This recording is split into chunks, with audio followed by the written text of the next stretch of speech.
Semana iniciamos una serie nueva, les va a gustar, se llama Yo os muestro un camino más excelente, basado en lo que le dijo Pablo a los Corintios en el capítulo 12. Pero hoy vamos a terminar la serie que empezamos hablando del Salmo 68, que empezamos diciendo: levántese Dios y sean esparcidos sus enemigos, y como es lanzado el humo, sean lanzados delante de ti los que te aborrecen. Y empezamos a hablar acerca de tres temas y hoy vamos a ver el cuarto. Los tres primeros temas fueron tener seguridad acerca de la protección que necesitamos todos de parte de Dios.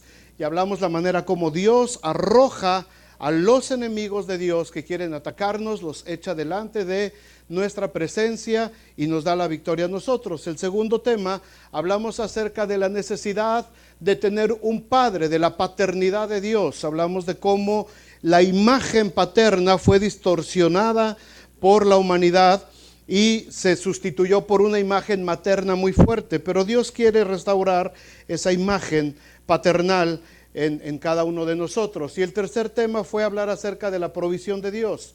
No solamente la provisión material, no solamente lo que necesitamos todos los días para vivir, sino la provisión emocional y la provisión espiritual. Y hoy vamos a hablar acerca de tres promesas que están aquí en este precioso salmo.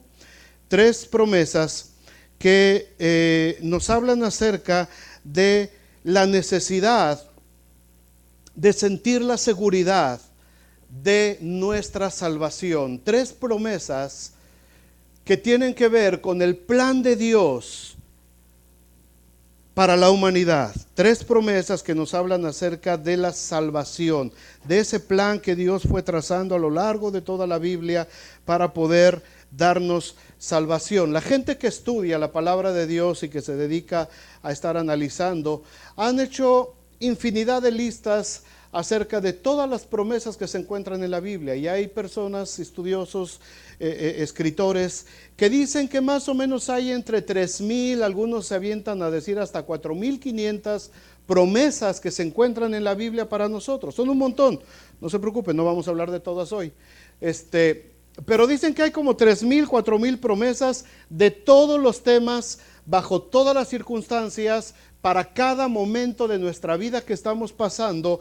Hay promesas en la Biblia para nosotros. Algunos temas de promesas que hay en la Biblia son, por ejemplo, el afán, la aflicción, la alegría, la amargura, la angustia, el ánimo, la ansiedad, el arrepentimiento, la calumnia, el cansancio, si estás cargado, la cobardía, la confianza, la confusión, la conspiración, la debilidad, la derrota, el desamparo, el desánimo, la duda, la enfermedad, la escasez, las maquinaciones, la esperanza, la frustración, la glotonería, el gozo, la impaciencia, la incredulidad, la indecisión, injusticia, inseguridad, insomnio, ira, salvación, necesidad, opresión, paz, perdón, pereza, persecución, prosperidad, protección, quebranto, remordimiento, rencor, sed de Dios, soledad, temor, tentación, tribulación, tristeza, entre otros temas.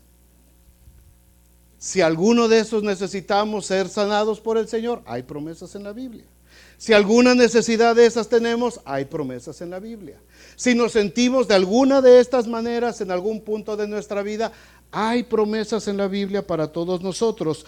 Pero hoy vamos a hablar acerca solamente de tres promesas que encontramos en este Salmo 68. Hay una condición para recibir promesas de parte de Dios. Las promesas de Dios son condicionales. Las promesas de Dios funcionan como pactos que Dios hace con nosotros. Vas a recibir esto, pero necesito que hagas esto, dice el Señor. ¿Quieres tener paz? Necesitas entregarme tus cargas y tu ansiedad. ¿Quieres tener salvación? Necesitas entregarme tu corazón y dejar que la sangre de Cristo te cubra. Entonces, hay una serie, todas las promesas tienen siempre dos partes, funcionan como pactos. No voy a hablarles de eso. Hay un estudio bíblico que no me acuerdo si se los di muy al principio cuando llegué aquí, que se llama Dios de Pactos. Es un estudio, una predicación que se llama Dios de Pactos. No me acuerdo si ya se las di, pero si no se las he dado, las subí ayer al podcast y las subí a la aplicación del teléfono. Si alguien la quiere y le interesa, la puede buscar ahí. Se llama Dios de Pactos, está en el podcast y está en la aplicación de los teléfonos. Y si no tiene ninguna de esas, pues pídale usted el CD. y Uciel se le puede hacer el CD. ¿Me acuerdas que te le doy el original? Porque no lo tengo. Pero ya está ahí en el podcast. Pero ahí en ese estudio bíblico habla acerca de esto, cómo funcionan las promesas de Dios como pactos, ¿verdad? Dios hace un pacto contigo, yo te quiero dar esto, pero tú necesitas hacer esto conmigo. Entonces, en este Salmo 68, quiero que veamos esas tres promesas, que no tienen que ver nada con nuestros estados de ánimo, sino con el plan completo de salvación de Dios para toda la humanidad. Necesito que tengan bien alertas los 5 sentidos para que no se me pierdan, porque vamos a ir enlazando estas tres promesas hasta llegar al final, y necesito que estén bien buzos caperuzos. Primera promesa, la encontramos en los versículos 15 al 17 del Salmo 68. Versículos 15 al 17 del Salmo 68. La primera promesa se refiere a la revelación de Dios al hombre. La revelación de Dios al hombre. ¿Cómo se revela Dios a la humanidad? ¿Cómo se revela Dios al hombre? Alumnos del Instituto Bíblico, abusados con lo que les dije el martes. ¿Cómo se revela Dios a la humanidad? Esa es la primera promesa, la revelación de Dios al hombre. Dice el versículo 15 al 17. Monte de Dios es el monte de Basán, monte alto de Basán. ¿Por qué observáis, oh montes altos, al monte que deseó Dios para su morada? Ciertamente Jehová habitará en él para siempre. Los carros de Dios se cuentan por veintenas de millares. El Señor viene del Sinaí a su santuario. David llamó al monte de Sión el monte de Dios. Fíjense bien, porque aquí hay varios montes que entran y vale más que pongan atención, porque me costó un trabajal interpretar esto. Creo que es lo que más trabajo me ha dado en toda mi vida, interpretar de la Biblia. Dios llamó al monte de Sión, lo llamó el monte de Dios. Como referencia, el Salmo 132 dice, porque Jehová ha elegido a Sión, la quiso por habitación para sí. El monte de Sión es donde David estableció de forma definitiva el tabernáculo donde iba a estar el arca del testimonio y donde después Salomón iba a construir el templo. Ahora, ¿qué significa este juego de palabras cuando David está escribiendo este salmo? ¿Qué significa este juego de palabras de montes? Habla de Basán, habla del monte de Sión, habla del Sinaí y empieza a combinar. David está hablando en un sentido poético, porque está escribiendo una poesía, está escribiendo una canción. Entonces él empieza a comparar y empieza a hacer una alusión a los diferentes montes, porque acuérdense que para el pueblo de Israel y para todas esas naciones en los tiempos bíblicos, los montes eran lugares estratégicos para la guerra. Para poder ganar una guerra, para poder enfrentar un ejército enemigo, tenías que tener pleno conocimiento y dominio de los montes, de las montañas, no de los valles. En los valles era donde se daban las escaramuzas y la guerra, pero desde los montes era donde se preparaban las emboscadas y donde se preparaba, podías ver si venían de lejos los enemigos, podías hacer todo lo que quisieras en el monte. Una vez que bajabas al valle era porque ya ibas para darte en la torre con todo y contra todos allá abajo. Pero los montes eran estratégicos. Entonces, para el rey David, cuando está escribiendo esto, a él le recuerda mucho y tiene que hacer una alusión a los montes. A los montes. En este versículo 5, David exalta al monte de Dios o al monte de Sión y lo está comparando con el monte de Basán. ¿Por qué? Basán no era solamente un monte. Préstame el mapa, por favor, Uciel. Basán no era solamente un monte. Basán era toda una región, aquí la ven ustedes, una región verde. Era una región muy amplia. Este es el mar de Galilea, este es el mar Rojo. Y esta región verdecita que les puse ahí es la región de Basán. Esa región de Basán era la más rica, la más próspera, la más fértil de toda la tierra de Canaán cuando entraron a conquistar. era la mejor de las tierras. Los profetas constantemente hacen referencia a la región de Basán, al monte de Basán. No era solamente un monte, era una serie de cordilleras, era una serie de montañas. Y esas montañas estaban coronadas precisamente por el monte Hermón, que está en la región de Basán. El monte Hermón es la cumbre más alta de toda esa región. Y es un monte que tiene más de 3,000 metros de altura y todo el tiempo su cumbre está nevada. Es impresionante esa montaña. Es una montaña altísima, impresionante, el monte Hermón. David usa mucho la referencia del monte Hermón para hablar acerca de la grandeza de Dios. Él usa mucho el monte Hermón para hablar acerca de la bendición de Dios. Él habla de cómo la bendición de Dios desciende como el rocío que desciende del Hermón. Y este monte Hermón, estas nieves de acá arriba, son las que bañaban todos los afluentes de la región de Basán. Y era una tierra, es una tierra que actualmente la tiene el país de Jordania, es una tierra muy fértil, muy fértil. Los ganados que se dan ahí son de los mejores ganados que se pueden criar en todo el mundo, en esa tierra, por lo que comen de ese pasto tan rico. Los cultivos, son grandísimos los cultivos que se dan ahí y muy finos.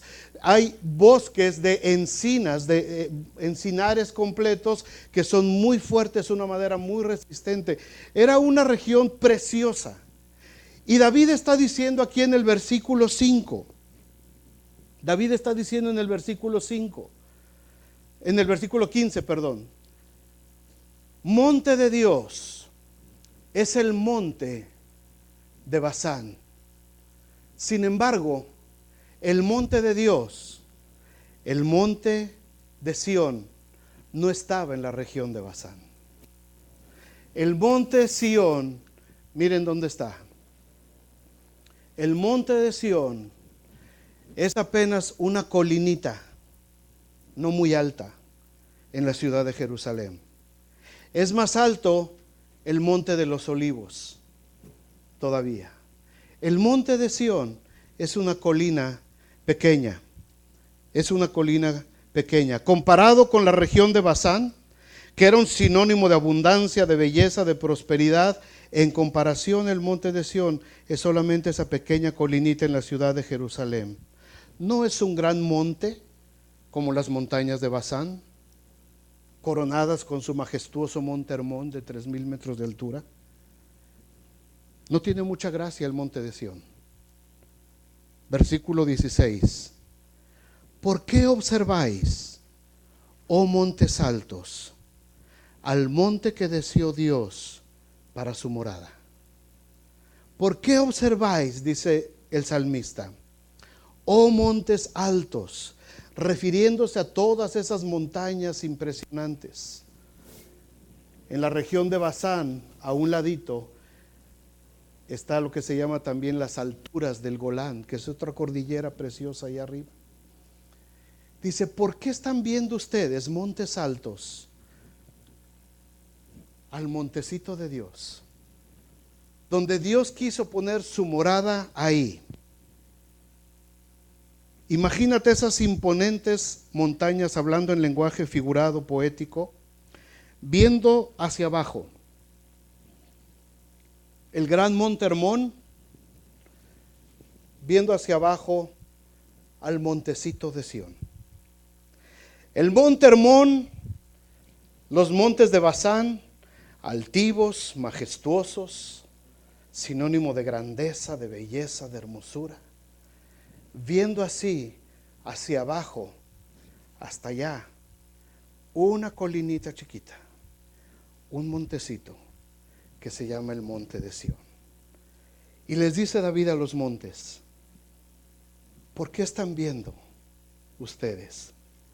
¿Por qué están viendo? ¿Por qué observan, oh montes altos, al monte que deseó Dios para su morada?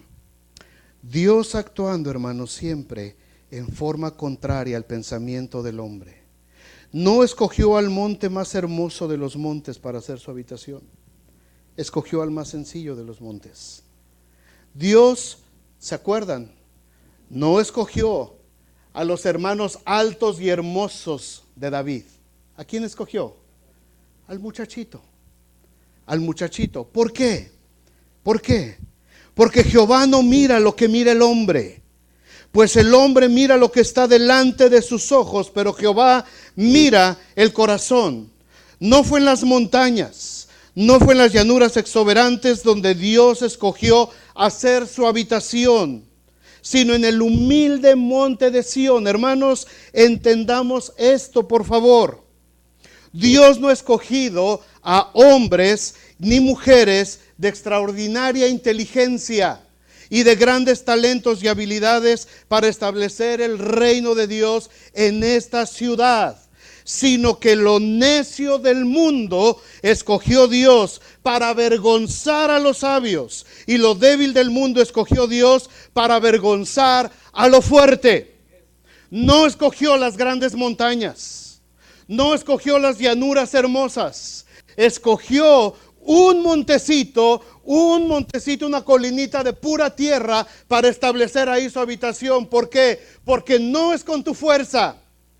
Es por la gracia de Dios lo que hacemos nosotros. Es por la pura gracia de Dios. No escogió al más valiente, no escogió al más fuerte. Siempre Dios escogiendo lo más débil del mundo para avergonzar a lo sabio. Los montes altos contemplando al monte de Sión, pero ahí en el monte de Sión estaba la gloria de Dios. Mucha gente poderosa, mucha gente fuerte, mucha gente con muchísimas habilidades y talentos, mucho más que nosotros, se van a quedar viéndonos como el monte Hermón. ¿Y por qué Dios escogió establecer y derramar su Espíritu Santo en aquel pueblito de South Bend? Si nosotros somos Texas, nosotros somos California, nosotros somos Nueva York, ¿qué cosa hay ahí en South Bend? Porque a Dios le plació hacer aquí su morada para siempre. No es en nuestra fuerza, no es en nuestra fuerza, es en la fuerza del Señor.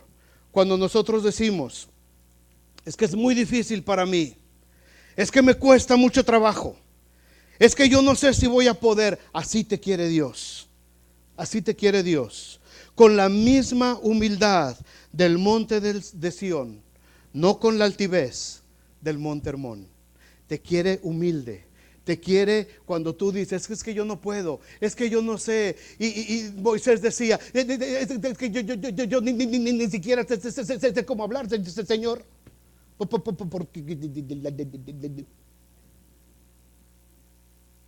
Así lo quería el Señor. Así te quiero, le dijo Dios a Moisés. Y así como eres de inútil, te voy a usar. Y a tanta gente en la Biblia que Dios usó de esa manera. ¿Por qué? Porque Dios no está buscando montes altos de Basán. Dios está buscando colinitas de Sión que puedan ser depositarios de la gloria de Dios con humildad, con sencillez, que quieran saber lo que Dios quiere hacer en sus vidas. Levántese Dios. ¿Por qué observáis, oh montes altos, al monte que deseó Dios para su morada? Ciertamente Jehová habitará en él para siempre. Versículo 17. Los carros de Dios se cuentan por veintenas de millares. El Señor viene del Sinaí a su santuario. Otro monte. Acá están los montes de la región de Basán. Aquí está el monte Sión en medio. Y aquí abajo está el monte Sinaí. Es un poquito más abajo, pero ya no me alcanzó. El monte Sinaí está más abajo. Y otra vez David aquí vuelve a mencionar, el Señor viene del Sinaí a su santuario. En este recuento de hechos que David está haciendo, en este Salmo 68, como lo hemos estado viendo, menciona al monte Sinaí. ¿Qué representaba el monte de Sinaí para Israel? Era lo más sagrado que había en la historia de Israel. Era lo más sagrado que tenían ellos en el recuerdo de lo que Dios había hecho con Israel. El Sinaí representaba la zarza ardiendo que no se consumía. Representaba el llamamiento del gran libertador Moisés. Representaba la revelación de Dios al hombre Cuando Dios se presenta ante Moisés y le dice: Moisés, Señor, y cuando me pregunten quién es el que me envía, ¿qué voy a decir? Y le dice el Señor: yo soy el que soy. Y en ese monte Sinaí es donde por primera vez Dios le da su nombre personal a la humanidad. Yo soy el que soy. Yo soy el gran yo soy. Eso representaba para el pueblo de Israel, representaba las tablas de la ley, representaba el juicio de Dios. Cuando adoraron al becerro y la tierra se tuvo que abrir y tragar a toda esa generación. Representaba la presencia de Dios sobre Israel. Era el monte que humeaba. Era el monte que resplandecía en la noche, porque estaba ahí la presencia de Dios mientras el pueblo estaba abajo en el desierto. Ellos podían ver cómo la presencia de Dios resplandecía sobre el Sinaí. Para el pueblo de Israel, el monte Sinaí representaba lo más sagrado que tenían, lo más grande que había sucedido en la historia del pueblo. Y aquí David, nuevamente inspirado por el Espíritu Santo, por supuesto, vuelve a decir: el Señor viene del Sinaí a su santuario. ¿A dónde estaba el santuario del Señor? En el monte de Sión, en el montecito. La grandeza de Dios del monte Sinaí, esa presencia del monte que humeaba, dice: desciende y viene esa presencia a habitar en el monte de Sión, donde está el santuario, el tabernáculo, en ese montecito que todos los otros grandes montes estaban despreciando, porque era solamente un montículo de tierra. Pero ahí es donde Dios le plació establecer su habitación para siempre. La presencia de Dios, amados, bajando a tu corazón. ¿Te puedes imaginar eso? La presencia de Dios, esa hermosa presencia de la que disfrutó Moisés, temblando y con temblor y miedo. Esa presencia habitando en el corazón de cada uno de nosotros. ¿Por qué? Porque así le plació a Dios. Esa presencia descendiendo sobre ese humilde montecito. Esta revelación de Dios viniendo a corazones sencillos, humildes, dispuestos a obedecerle, amarle, adorarle. El Señor viene del Sinaí. El Señor viene del Sinaí a tu vida, a sentarse en tu corazón para siempre. Primera promesa entonces: Dios se revela a la humanidad. Dios se revela a tu vida. Dios se revela a mi vida, si lo quieres poner en primera persona. Dios se revela a mi vida. Dios escogiendo una vida sencilla y humilde para ser su morada permanente. Segunda promesa. Segunda promesa. La redención de la humanidad a través de Jesucristo. La redención de la humanidad a través de Jesucristo. Versículo 18. Dice el versículo 18: subiste a lo alto, cautivaste la cautividad, tomaste dones para los hombres y también para los rebeldes, para que habite entre ellos Jehová Dios.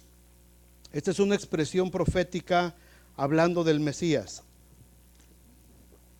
que fue revelada muchos años después, muchos siglos después, por el apóstol Pablo. Vayan conmigo a Efesios.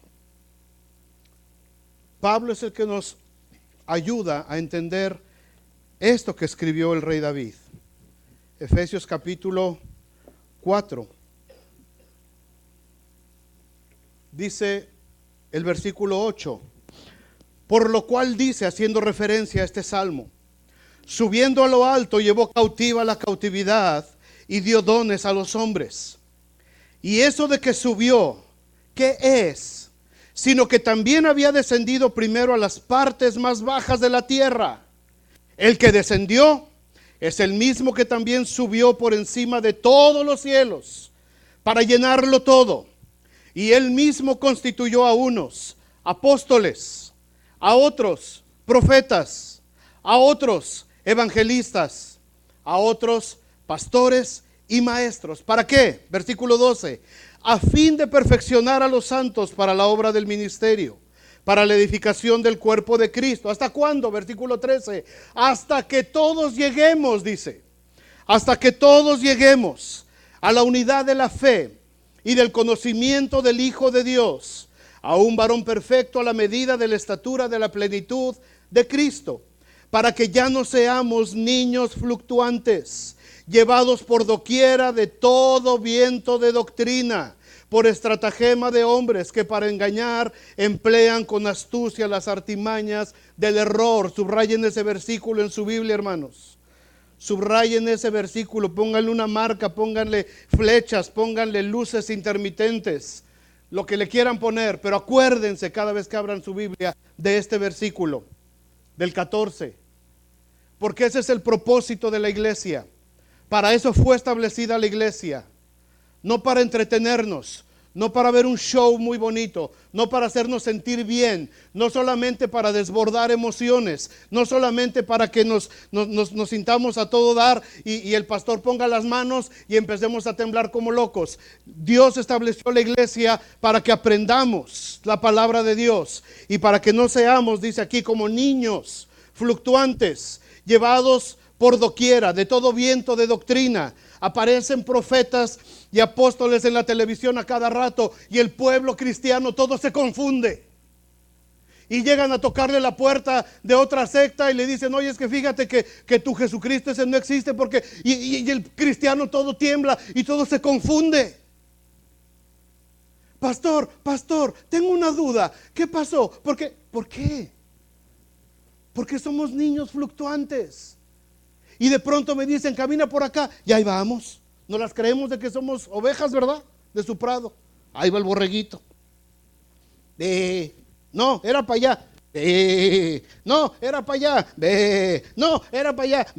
Y ahí vamos. Derechito al matadero. No nos damos cuenta de eso.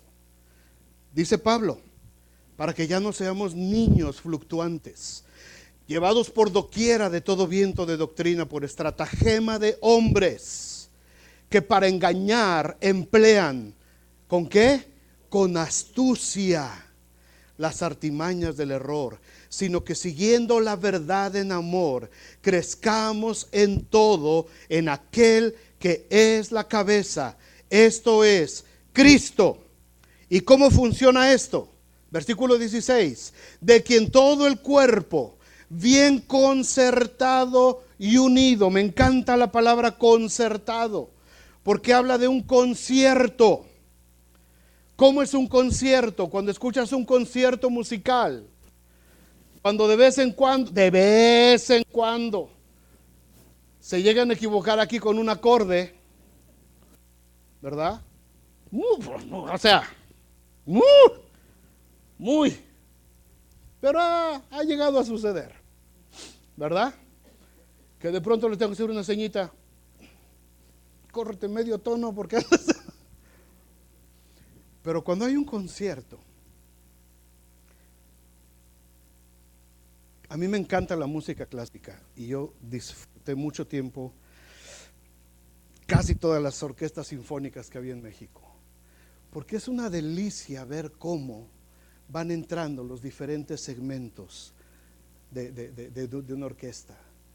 Y cuando es tiempo de que estás escuchando las puras cuerdas, empiezas a sentir ese vibrar de las cuerdas, del violín, de las violas, de los chelos, de los bajos.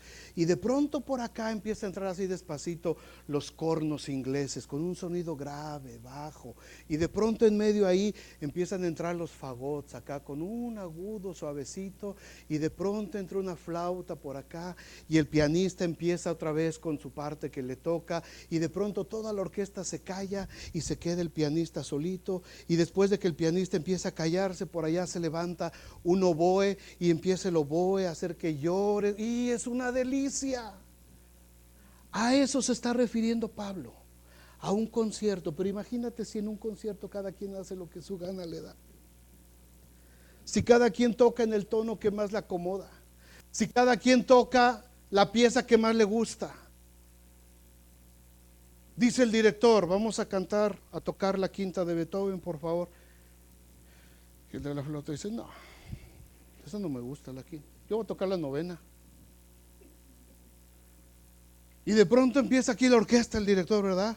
Ta, ta, ta, ta, ta, ta, ta, ta. Y el de la flauta, no, Tururururururururu.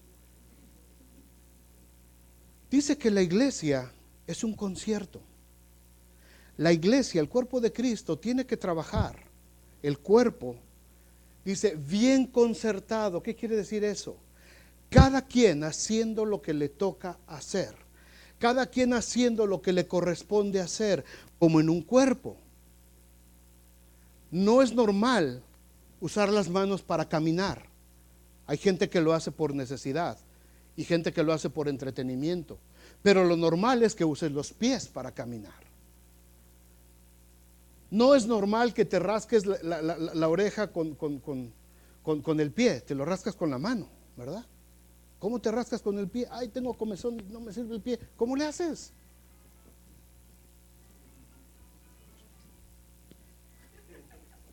Ok.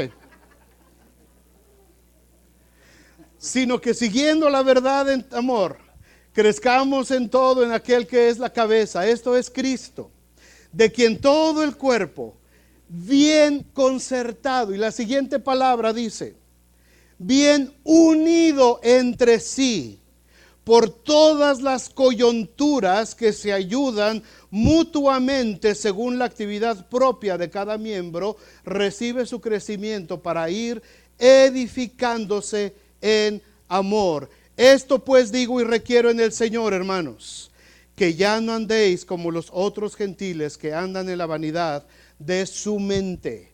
Dice, todo el cuerpo bien unido por las coyunturas, es decir, todo lo que se dobla en el cuerpo es una coyuntura, ¿verdad? Todo donde te dobles es una coyuntura.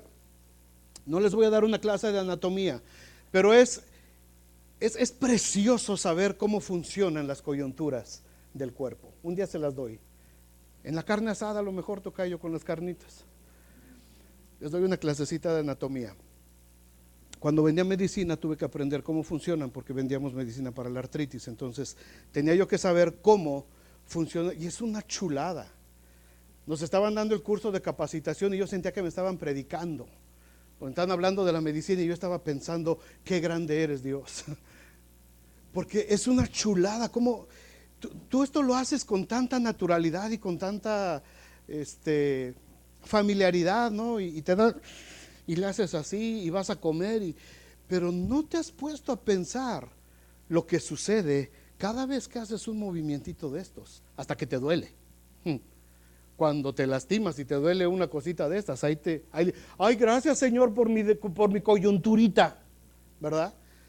Pero es una chulada, hermanos. Lo que hay en función nada más en este pedacito, los vasos sanguíneos, cómo tienen que funcionar, los ligamentitos que están aquí, los huesitos, lo que hay entre hueso y hueso, cómo están unidos los tendoncitos de una manera tan delicada y cómo esos huesitos tienen ese colchoncito de cartílago ahí en medio. Y cómo cuando tu cerebro manda la señal para que tu dedito haga así, todo lo que se activa, hermano, en este pedacito de tu cuerpo es increíble. Dios es increíble, créanme. Y por eso Pablo está diciendo, cuando todo el cuerpo está bien unido, bien concertado, y decimos, vamos a hacer esto para el Señor, cada quien hace lo que le toca hacer. Cada quien tiene su función, cada quien hace lo que Dios le ha mandado hacer, edificándonos todos en amor. Esta segunda promesa habla de la redención a través de la humanidad de Jesucristo. ¿Por qué? Porque Él subió.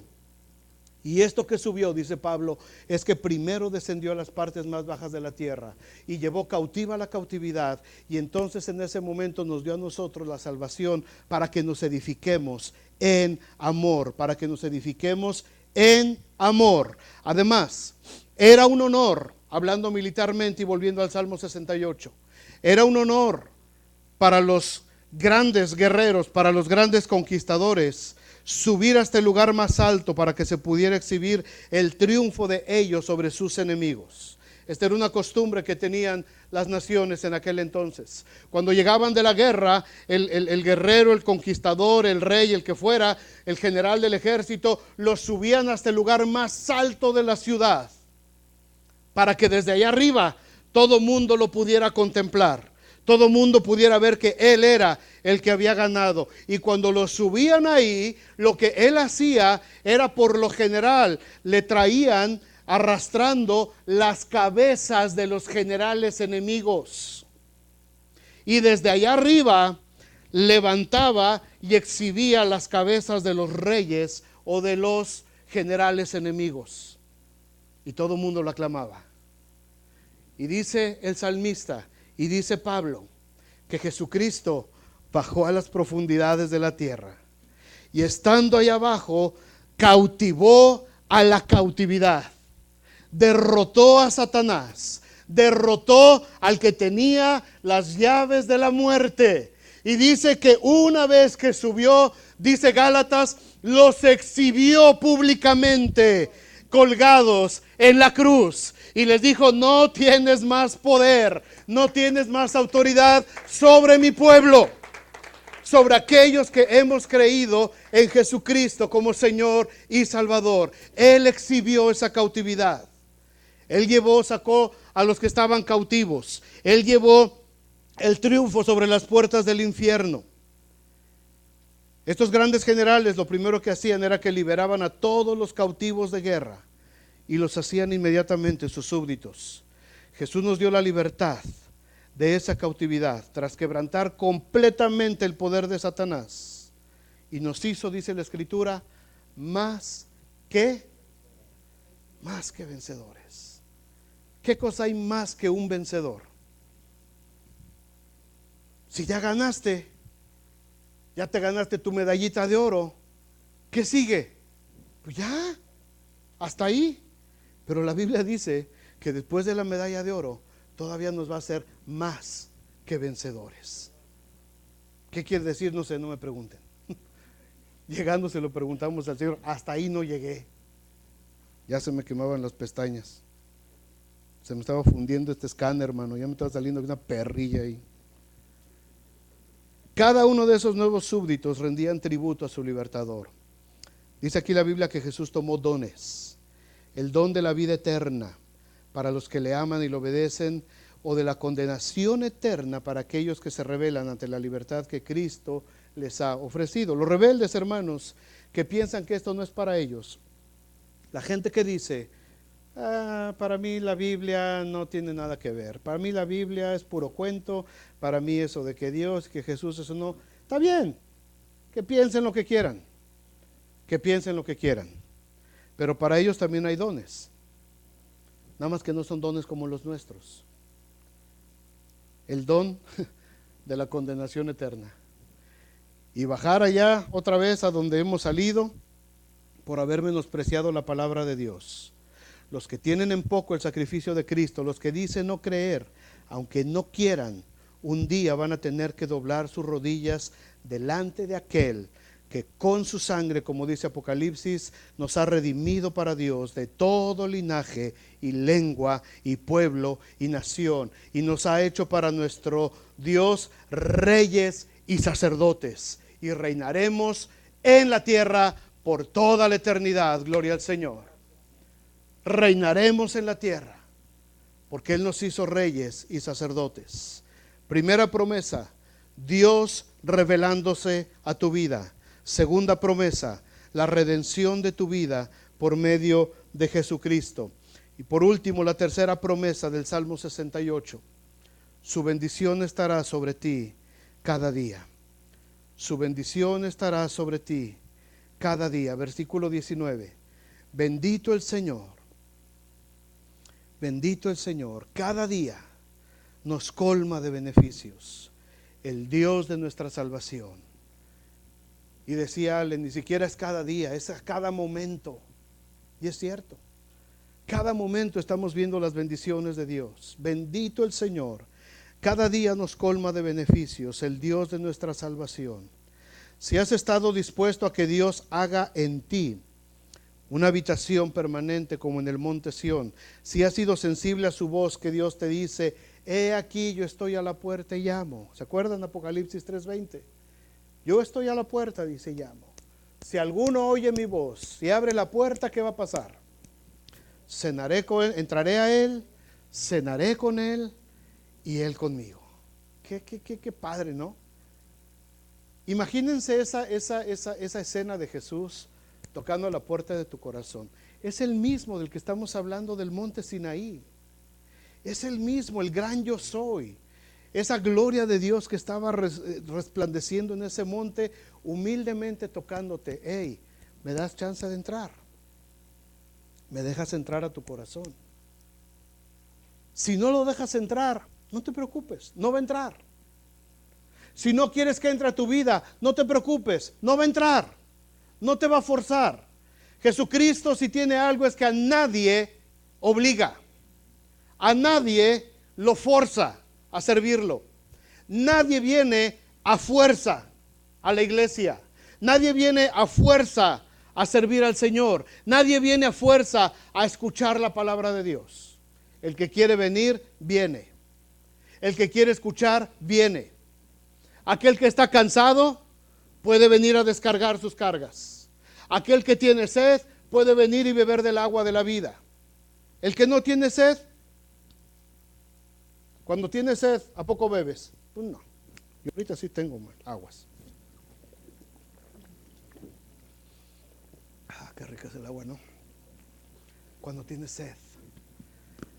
Pero si no tienes sed, no vas a beber. No vas a beber. El mismo rey David expresó en el Salmo 103, Él es quien perdona todas tus iniquidades, el que sana todas tus dolencias, el que rescata del hoyo tu vida, el que te corona de favores y misericordias, el que sacia de bien tu boca, de modo que te rejuvenezcas como el águila. Jehová es el que hace justicia y derecho a todos los que padecen violencia. Y dice en el versículo 19, Salmo 68, bendito el Señor, porque cada día, dice, nos colma de beneficios el Dios de nuestra salvación. Nos colma de beneficios. El sentido de la expresión nos colma en el hebreo original, buscando e indagando un poquito acerca de esta expresión, nos colma. La idea original del verbo en hebreo se entiende más como nos carga de beneficios. Dios nos carga, dice, de beneficios.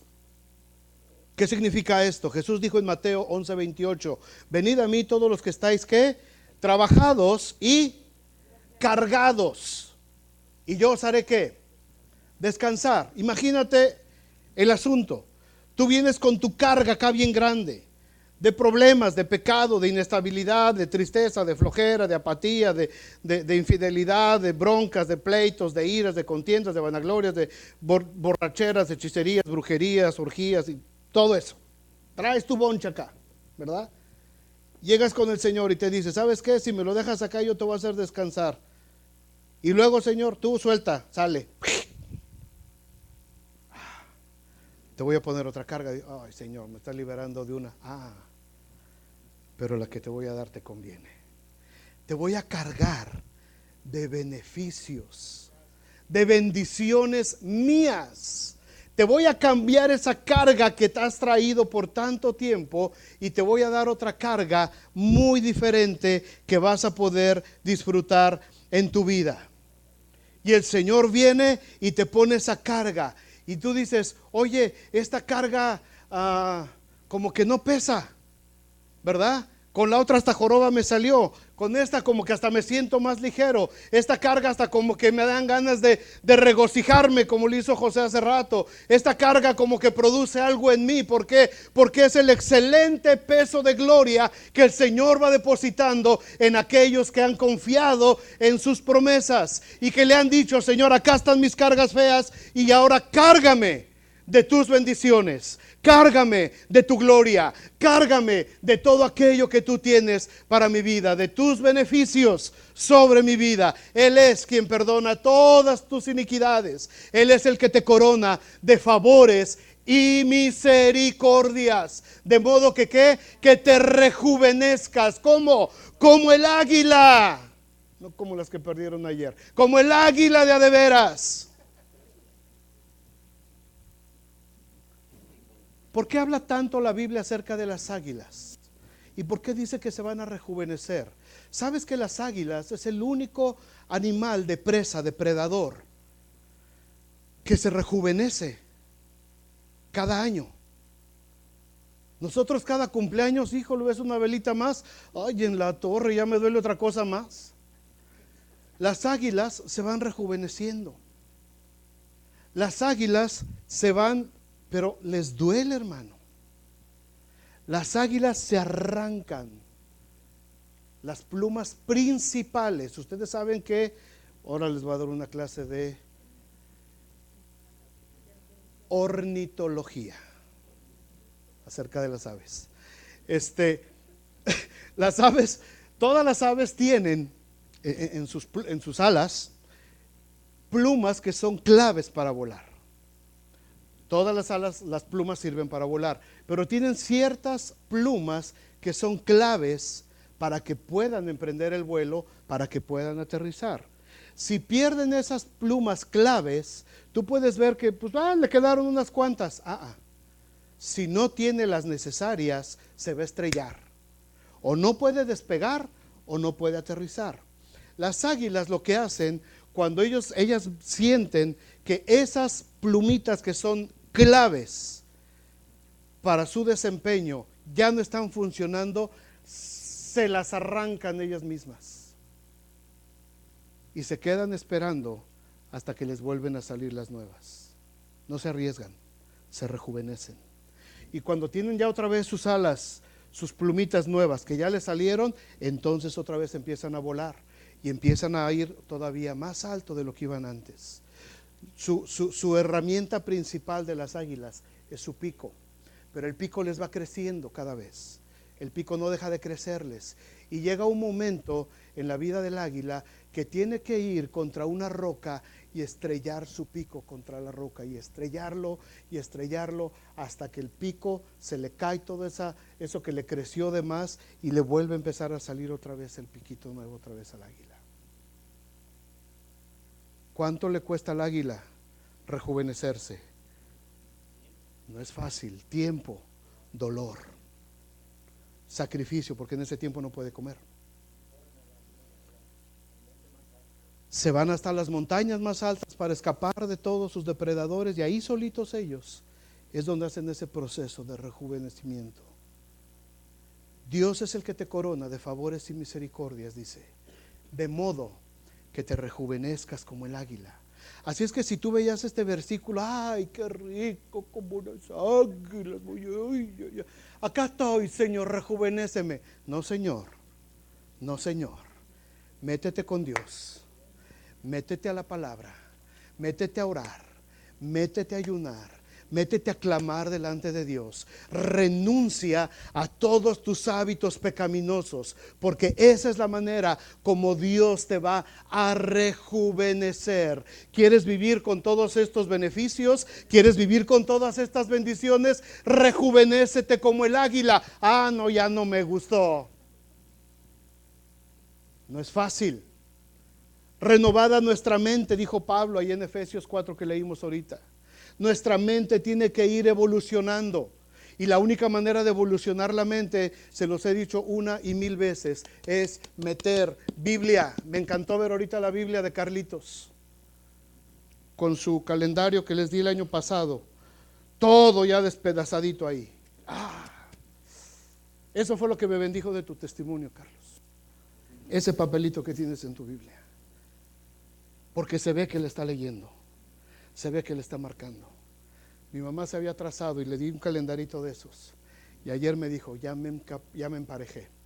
Y todos los versículos de los días ya los tiene ahí tachaditos y ya está al corriente en su Biblia. 85 años. 85 años. Pero no hace nada. Ya hizo, mano. Ya hizo. Por ella estoy aquí yo. Así es que no me digas que, es que yo soy muy flojo para leer. Es que a mí no se me da.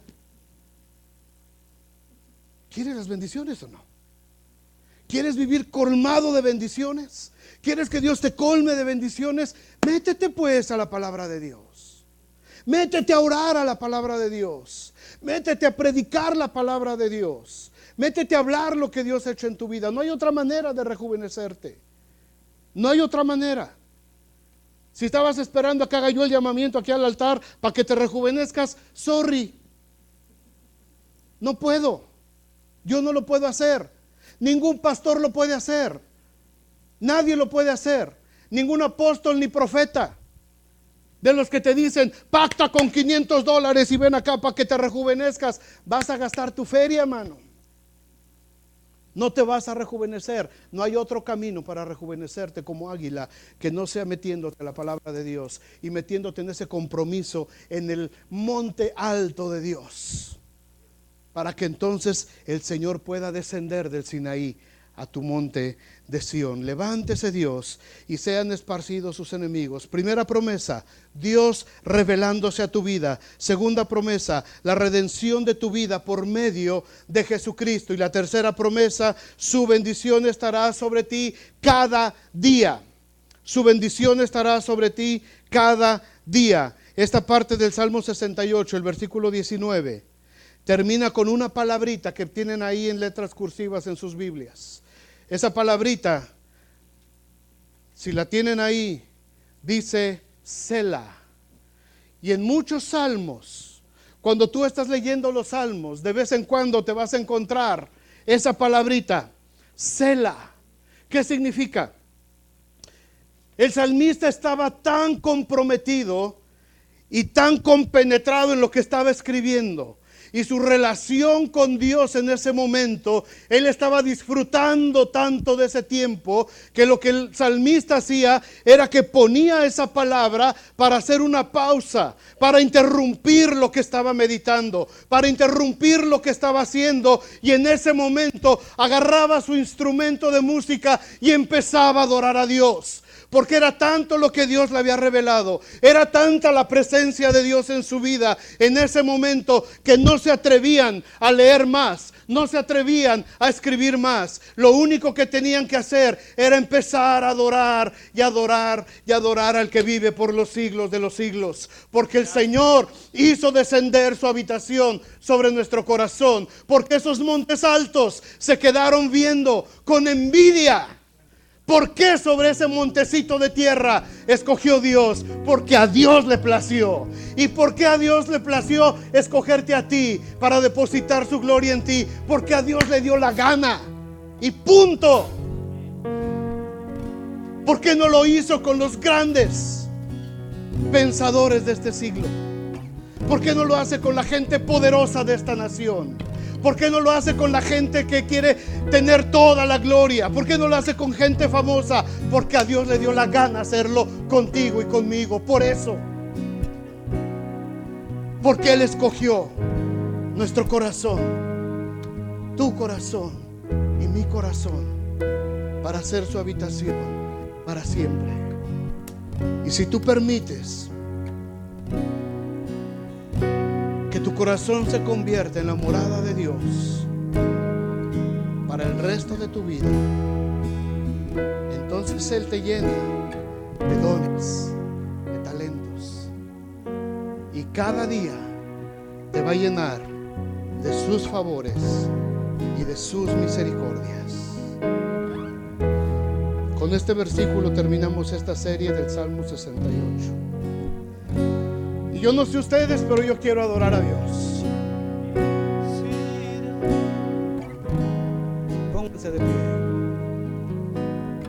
Yo quiero adorar a Dios. Selah, escribió David al terminar de decir estas palabras. Y el resto del Salmo 68 empieza a hablar acerca de la condición de las 12 tribus de Israel y del asunto de Dios con su pueblo de Israel. Ya no lo vamos a ver nosotros, porque a nosotros nos queda la salvación a través de Jesucristo. Y al terminar este versículo, bendito sea Dios, dijo David,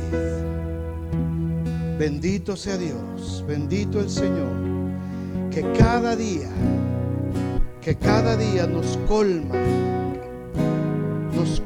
de beneficios. El Dios de nuestra salvación. Y era tal su emoción y su gratitud en ese momento hacia Dios, que escribió Selah, para que todas las generaciones posteriores, cuando vieran esa palabra, dijeran: adora a Dios, adora a Dios. Sí, Señor. Reconoce la grandeza de tu Dios. Reconoce la grandeza de tu Dios. Cierra tus ojos y adora a tu Dios. Adora al Señor, porque te escogió a ti, porque Él prefirió escoger a gente que se siente que no está preparada, a gente que siente que no lo puede hacer, gente que se siente incompetente, gente que dice: es que yo no sirvo para nada, es que toda la vida me dijeron que yo no servía para nada.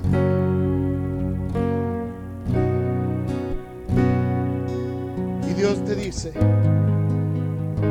a ti te escogí, a ti te escogí. Señor, pero yo no puedo. Por eso, porque tú no puedes. Señor, es que yo no tengo preparación. Por eso, porque yo te voy a preparar. Señor, es que yo no tengo ninguna habilidad, ningún talento. Por eso, porque yo te voy a cargar de talentos y habilidades y dones. Señor, es que tengo miedo. Por eso, porque yo te voy a enseñar a no tener miedo, porque yo voy contigo.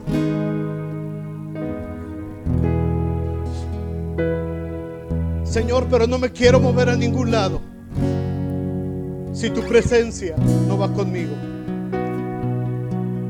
Y Dios te dice: de acuerdo, trato hecho. No te muevas a ningún lado si mi presencia no va contigo.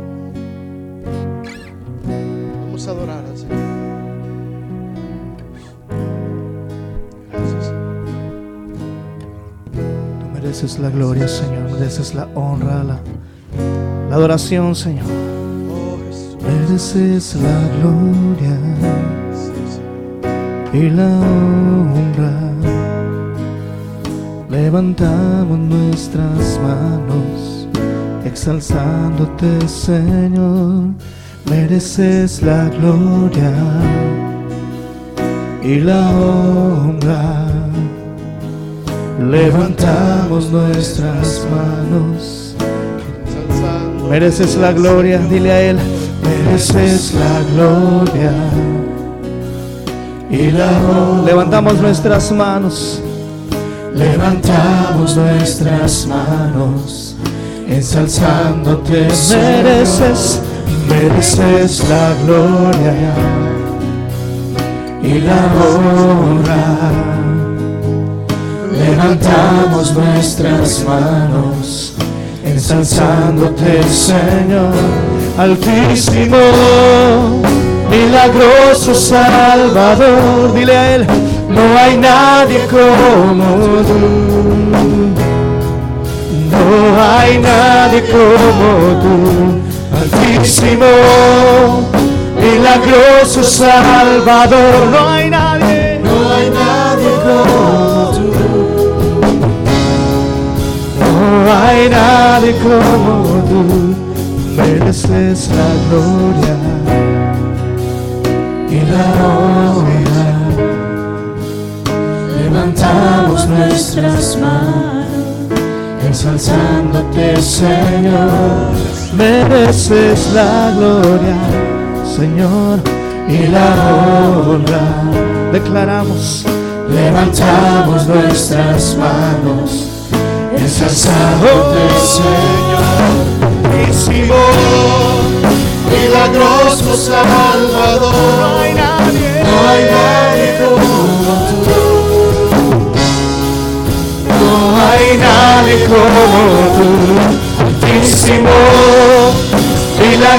Salvador. No hay nadie como